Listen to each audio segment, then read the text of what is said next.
হাজীগঞ্জে যাত্রা শুরু করল বিসমিল্লাহ কাচ্চি ডাইন।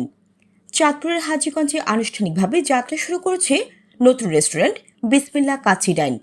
বৃহস্পতিবার ৮ আগস্ট সকাল ১১টায় হাজীগঞ্জ বাজারের পশ্চিম পাশে বিশ্ব রোড সংলগ্ন হোটেল ভবনের দ্বিতীয় তলায় দোয়া ও মনোজাতের মাধ্যমে রেস্টুরেন্টটির উদ্বোধন করা হয়। উদ্বোধনী অনুষ্ঠানে উপস্থিত ছিলেন হাজীগঞ্জ ঐতিহাসিক বড় মসজিদের খতিব মুফতি আব্দুর রব। তার দোয়া ও মনোজাতের মধ্য দিয়ে শুরু হয় প্রতিষ্ঠানটির আনুষ্ঠানিক কার্যক্রম। রেস্টুরেন্ট কর্তৃপক্ষ জানায়, সুগন্ধি বাসমতি চাল, খাঁটি দেশি মাংস, খাঁটি ঘি ও বিশেষ মশলার সমন্বয়ে ধীরাচে রান্না করা কাচ্চি বিরিয়ানি এই প্রতিষ্ঠানের মূল আকর্ষণ। এছাড়াও থাকছে মজাদার মাটন ও চিকেন কাবাব, স্পেশাল রেজালা, ঘরোয়া সেরের তেহারি ও নানা মুখরোচক খাবারের আয়োজন। উদ্বোধনের প্রথম দিন ভোজন রসিকদের জন্য থাকছে বিশেষ অফার। সব ধরনের বাসমতি চালের কাচ্চিতে 20% মূল্যছাড় দেওয়া হচ্ছে।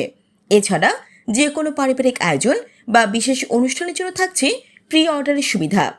রেস্টুরেন্টের পরিবেশ সম্পর্কে কর্তৃপক্ষ জানান, অতিথিরা যেন একসাথে নিচে পরিষ্কার পরিচ্ছন্ন, নিরাপদ ও আরামদায়ক পরিবেশে মানসম্মত খাবার উপভোগ করতে পারেন, সেজন্য সব ধরনের ব্যবস্থা রাখা হয়েছে।